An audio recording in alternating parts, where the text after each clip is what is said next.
Hello and welcome to the site view on Asaka Online. My name is Leslie Moyo. We are discussing the Zimbabwe Constitution Amendment Bill number 3, popularly known as CAB 3.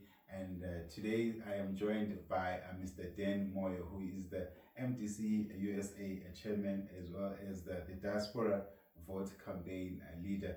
And he is going to give us mostly his views and that of the people who are in the diaspora in terms of their views on the attempts to amend Zimbabwe's constitution. Welcome to the program, Mr. Moyo. Thank you, Leslie. Maybe let's start with your perspective as someone who was seeing things maybe from outside. What is your take on this attempt by ZANU-PF to amend the constitution? Well, certainly the view from the diaspora is that this is a second coup. We had the first coup in 2017, which was unconstitutional and was sanitized. And now we have a much bigger coup because that will change the shape of the Zimbabwean politics, business, and everything included. Zimbabwe is already in dire straits. It's viewed already as a pariah nation by most progressive nations. And this will further solidify that narrative that Zimbabwe is a lawless country where constitutions are not respected. I recall way back in 2013 when the constitution that's been bastardized by ZANU-PF right now was consummated. We held in the United States where I live, we held several meetings, consultative meetings with fellow Zimbabweans on what they wanted to see in that constitution. And they were very clear. One of the first things everyone kept saying got us into trouble with Mugabe was the fact that the constitution was not clear on the terms that a president can serve. And this constitution, we made sure that a president is given 2 terms, 2 5-year terms. And that for that to change, there either has to be a referendum because you have to go back to the people who gave you the mandate in the first place. And the other point on that constitution is that the current incumbent should not benefit from any amendments to the constitution. So CAB 3 violates every norm of what the constitution that we came up with represents. So from outside, it's a big no to CAB 3 for obvious reasons. But what I noticed also is when I've been moving around here in Bulawayo, for instance, whenever this question comes up, uyabona nje abantu ukuthi ungathi abakhululekanga ukukhuluma ngalolu daba. So to me that's suppression, that's oppression by the system, by the regime. When people now sebesesaba ukuthi bakhulume okusenhlizweni zabo ngoba sibonile abomaduku beshaywa, aboBT beharaswa, so citizens are afraid. But thina sithi kuma citizens, fear is not going to fix this problem.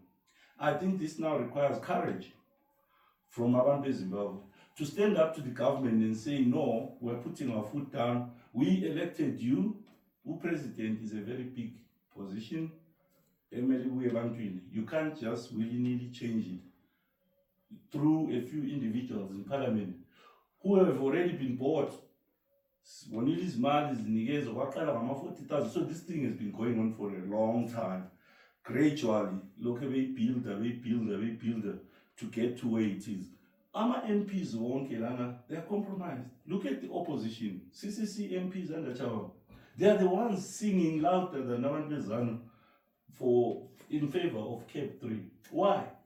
Because it's now politics of the stomach. Who benefit bona, badla lapho, banikezwe izimoto lapho, plus layabi term is extend. And yet the country continues in shambles. I looked at the roads, I looked at the hospitals. Nothing is working for this country. I've been gone, Mina, from Zimbabwe now for almost 30 years. And every time angibuya koBulawayo, I'll be hoping to see development ebonisayo ukuthi something is going. At least i-crane eyi-one ebonisa ukuthi kule building enje yakhiwayo. Nothing. So abantu laba bafuna isikhathi esinganani belokhu besincindezela izinto zingamuvi zingalungi. But in their counter narrative, they are saying that CAP 3 is bringing constructive reforms in the sense that they will eliminate electoral toxicity and to align Zimbabwe to our regional norms. Like where you have certain countries that are the president is elected through parliament, for instance, maybe South Africa. What is your take on that kind of a narrative? To me, that's just them making an argument for the sake of an argument. We have never heard in South Africa of the levels of corruption, buying MPs and all that like we see here in Zimbabwe. We have a system where our MPs, they are no longer loyal to the people who voted for them, but they are now loyal to the people who are paying them. So what you are talking about is the AMA norms or something that we see in South Africa in terms of how they elect the president. You have to take into consideration the environment, the political environment there and the political environment here. In South Africa, Julius Malema can call for a rally, can call for a demo, nobody stops him. La in Zimbabwe, for you as an opposition to even be allowed to speak nowadays, you have to get permission. So I think we are comparing apples to oranges here. We have to consider the underlying environment. If it is conducive, I'm sure Zimbabweans would want that. And I'm sure if you had to take it to the referendum, the Zimbabweans will tell you which side of the coin they believe in.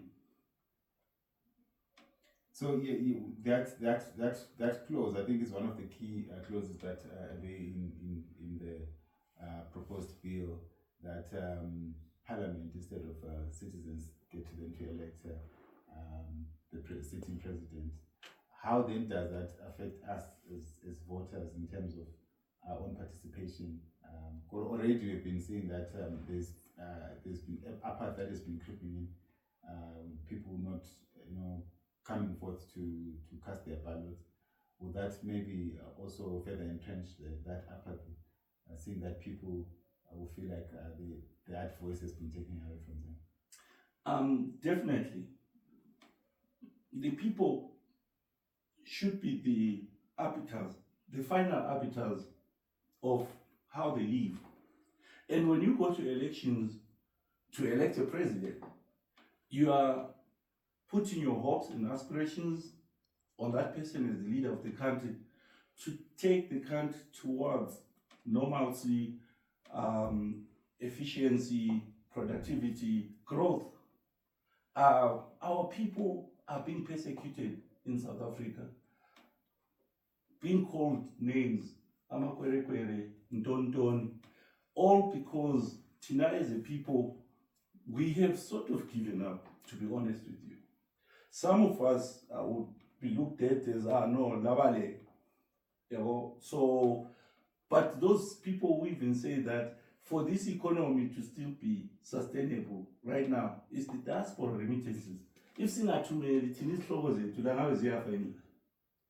So we had to take that option to leave the country so that we could better the lives of those that were left behind and try and help rebuild the country, with fresh ideas, with knowledge from outside and so on that we can bring in. But that door has been closed on us as diaspora citizens. We sort of got thrown out, like Alawana Sebepandle. One, you're going to deny them a vote. We confronted Mnangagwa in New York, and we spoke. We told him he was with Mthuli Mncube, the finance minister. They were trying to encourage us to invest in Zimbabwe. That was Itoya Kilane, which was Zimbabwe is open for business or whatever after the coup in 2019. And we confronted him about the diaspora vote. They were giving us an example of how Ghana diasporans have developed their nation from outside the country. And I stood up and I said, that's a noble idea. But the missing point here that you're not raising is that those Ghana people you're talking about, they vote in their country. So they choose their leaders. So they have skin in the game. That is why they are able to do that freely. Tina asla vote. Abantu bethu bancindezelo. Ama elections, they've been contested. UET has never won a clean election where it wasn't contested by either SADC or the opposition. And I told him that in his face, to clean up the process so that the world can see Zimbabwe is a progressive nation, not a nation encindezela abantu. And you know what he said? He said, no, the next election, 2023, you guys are voting. We're making sure that is going to happen. It never happened. He lied as a whole president, lying in public about a simple issue of, he could have said as corny because of APCD, rather than just blatantly lie and say, no, 2023 is of what? When we started asking, which countries register will be this and that, no, my systems are already ring. Tougher. But also, you speak of the role that the diaspora community is playing in Zimbabwe. But what sort of steps are you also taking now that we have this CAP 3 that is before Parliament now? Maybe what sort of steps are you trying to do? Also, maybe to have your voice inputted into. Obviously, there were public hearings which were done, and we did not hear of any which were done in diaspora. But although citizens were encouraged to send their submissions to Parliament, maybe did you by any chance also use that facility to send in your contributions?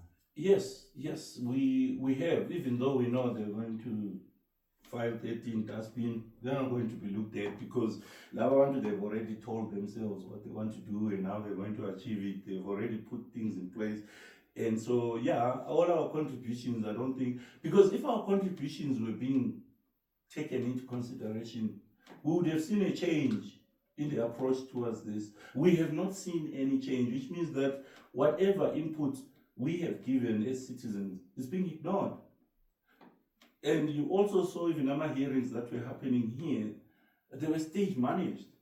Only people who were pro CAP 3 were being picked up to speak. Other people were shunned. So you can already see there's chicanery at play with these things. There's no honesty in this CAP 3. Whatever propaganda people are spewing that it will help develop this country, it's a lie. We have lived that lie through Mugabe's era, we're living that lie through Edith's era. I don't see anything positive coming out of ZANU-PF. That's an evil party that needs to be uprooted, roots and all, and burnt, and people start afresh. Okay, then you did highlight earlier on in terms of how this huge step that the government wants to take in terms of amending the constitution, and several other voices, even within Zimbabwe, civil society, churches have also said that this issue should be taken to referendum. Maybe you can also come in on that one. That's the reason why I called it a coup, a constitutional coup, because if you look at it, the constitution is very clear. There's an article that states categorically which changes, which amendments are subject to a referendum. And this is a very big amendment, and it should be subjected to that referendum.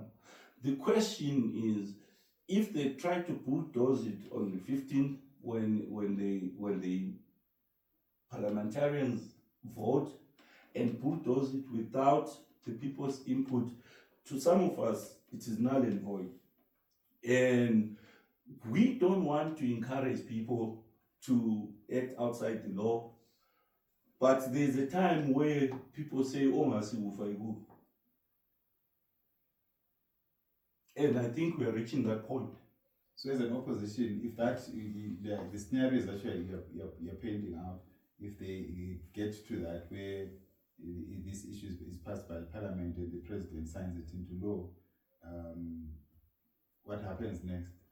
I think Zimbabweans at that time, they really need to introspect and really look deep into themselves and ask Uguti, where is this country going?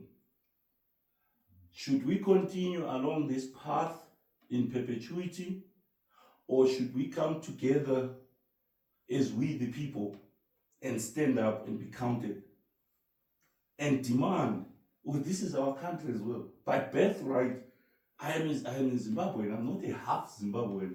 I am a full Zimbabwean. In Kabayamilele, where I was born, and therefore I have a right to this country. It's not for a few individuals who have captured the country. So many Matanda and the Tina Abantu, we should just follow like lemmings falling off a cliff. Maybe in closing, what would be your message either to those who are in the diaspora, the government, as well as citizens of this country who are based here? I'm saying, Bantwagit, Zimbabweans, I think it's time we wake up from the slumber. We have seen other nations change their countries for the better, and we are being left behind because of apathy, because of not fully engaging in what's happening around us.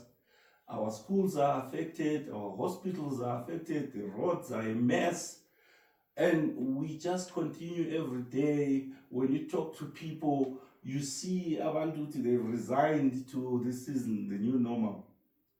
Why is it that we are accepting this? Why are we failing to speak up? Let's talk, let these be conversations we have at the dinner tables with our children and those that are old enough to understand what's going on, so that we create awareness about the evil that's about to befall Zimbabwe, which is Cape 3. And that we should stand up. We will obviously have to figure out a way. We can't obviously discuss strategies on a live broadcast, but we have to come up with a strategy that resonates with the people, a calling that makes people realize their worth and that they can stand up. I'm not saying start throwing stones, start breaking the law. No, I'm saying speak up. Use your voices. Speak up and say this is wrong. It might have consequences, but what doesn't have consequences in life? To me, the consequences our future generations are going to suffer are going to be 10 times more than what we will endure, Tina, if we were to speak up against this Cape 3.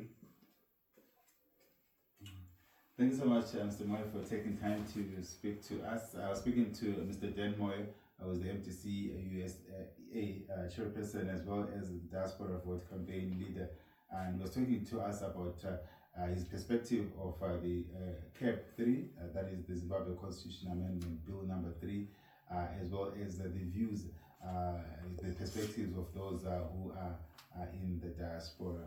Let's meet again in the next edition of The Side View. My name is Leslie Moyo.